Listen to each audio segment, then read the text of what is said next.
Assalamualaikum warahmatullahi wabarakatuh, dan salam sejahtera untuk kita semua. Perkenalkan, kami dari kelompok 6, mata kuliah rekayasa perangkat lunak, kembali mempresentasikan sebuah materi yaitu metode perancangan perangkat lunak dengan UML 2.0. Baik, sebelum langkah ke penjelasan materi, perkenalkan nama-nama teman kelompok saya. Yang pertama, saya sendiri, Ayu Widianti dengan ekor NIM 056, Fadila Seril dengan ekor NIM 077, Muhammad Fahri dengan ekor NIM 094, Muhammad Fatan dengan ekor NIM 099, Farah Aulia dengan ekor NIM 092. Yang pertama yaitu apa itu UML? UML adalah suatu metode dalam pemodelan secara visual yang digunakan sebagai sarana perancangan sistem berorientasi objek. UML juga dapat didefinisikan sebagai suatu bahasa standar visualisasi, perancangan, dan pendokumentasian sistem, atau dikenal juga sebagai bahasa standar penulisan blueprint sebuah software. Nah, terdapat dua kategori utama dari diagram yang digunakan untuk memodelkan perangkat lunak, yaitu behavior diagram dan juga struktur diagram. Yang pertama yaitu behavior diagram, di mana behavior diagram ini di dalamnya terdapat diagram use case. Use case diagram digunakan untuk menggambarkan secara ringkas siapa yang menggunakan sistem dan apa saja yang bisa dilakukan. Seperti yang bisa kita lihat, ini merupakan contoh dari bentuk diagram use case. Sini terdapat gambar orang yang merupakan aktor, di mana aktor ini merupakan pengguna dari sistem. Aktor dalam sebuah diagram use case tidak harus hanya berupa manusia, aktor bisa berupa berbagai jenis entitas eksternal yang berinteraksi dengan sistem. Nah, kemudian selanjutnya yaitu use case digambarkan sebagai lingkaran elips dengan nama use case dituliskan di dalam elips tersebut. Nah, di sini bisa kita lihat contohnya seperti checks balance, di mana checks balance ini merupakan aktivitas yang akan dilakukan. Terakhir yaitu di sini terdapat garis yang merupakan asosiasi yang dihubungkan,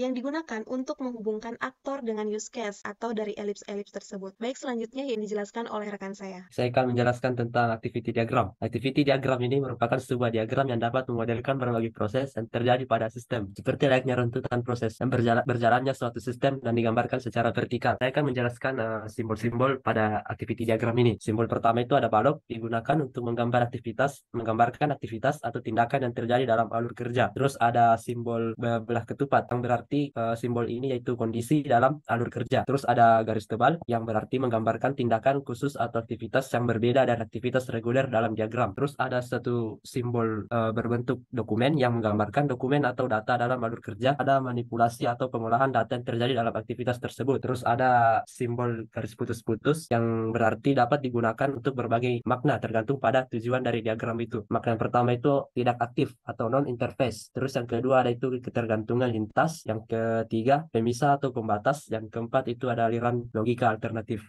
Baik, selanjutnya yaitu sequence diagram atau diagram urutan, yaitu sebuah diagram yang digunakan untuk menjelaskan dan menampilkan interaksi antar objek-objek dalam sebuah sistem secara terperinci. Selain itu, sequence diagram juga akan menampilkan pesan atau perintah yang dikirim, serta waktu pelaksanaannya. Nah, diagram sequence ini biasa digunakan untuk menggambarkan skenario atau rangkaian langkah-langkah yang dilakukan sebagai respon dari sebuah event untuk menghasilkan output tertentu, dan perubahan apa saja yang terjadi secara internal dan output apa yang dihasilkan. Selanjutnya, saya akan menjelaskan komponen-komponen yang ada pada sequence diagram. Nah, komponen yang pertama ada node. Node ini adalah elemen fisik yang eksis saat aplikasi dijalankan dan mencerminkan suatu sumber daya komputasi. Selanjutnya adalah objek. Komponen objek ini digambarkan memiliki bentuk kotak berisikan nama dari objek dengan garis bawah dan berfungsi untuk mendokumentasikan perilaku sebuah objek pada sebuah sistem. Berikutnya adalah lifeline. Komponen ini digambarkan dengan bentuk garis putus-putus dan memiliki fungsi untuk menggambarkan aktivitas dari objek. Komponen berikutnya ada activation box yang digambarkan dengan bentuk persegi panjang. Komponen ini merepresentasikan waktu yang dibutuhkan suatu objek untuk menyelesaikan tugasnya. Semakin lama waktu yang diperlukan, secara otomatis activation box-nya menjadi lebih panjang. Dan terakhir ada message atau pesan.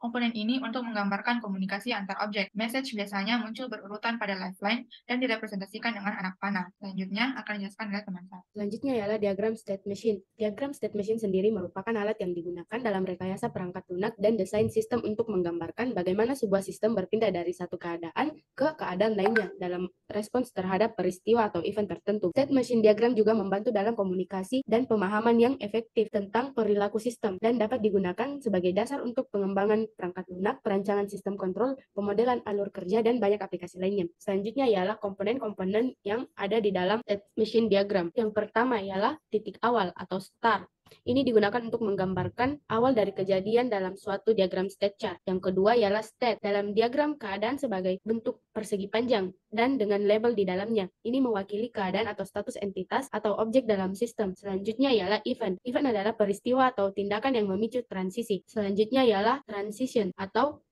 Perubahan dari satu state ke state lainnya ini biasanya disebabkan oleh suatu peristiwa atau kondisi tertentu. Transisi diberi label yang menggambarkan peristiwa atau kondisi yang memicu perubahan state. Yang terakhir ialah titik akhir atau end, digunakan untuk menggambarkan akhir dari kejadian dalam suatu diagram state chart. Selanjutnya saya akan serahkan ke teman saya, Fatan. Selanjutnya ada di struktur diagram yaitu kelas diagram. Kelas diagram ini salah satu jenis diagram struktur pada UML yang menggambarkan dengan jelas struktur serta deskripsi kelas, atribut, metode, dan hubungan dari setiap objek. Kelas diagram ini bersifat statis, dalam artian diagram kelas bukan menjelaskan apa yang terjadi jika kelasnya berhubungan, melainkan menjelaskan hubungan apa yang terjadi. Dan kegunaan dari diagram kelas ini yaitu yang pertama ada menunjukkan struktur dari suatu sistem dengan jelas. Kedua, meningkatkan pemahaman tentang gambar umum atau skema dari suatu program. Dapat digunakan untuk analisis bisnis. Terus dapat memberikan gambaran mengenai sistem atau perangkat lunak serta relasi-relasi yang terkandung dalamnya. Selanjutnya ada simbol-simbol di dalam kelas diagram ini. Yang pertama ada class name itu dinamakan jadi komponen atas. Terus yang di bawahnya menjadi komponen tengah dan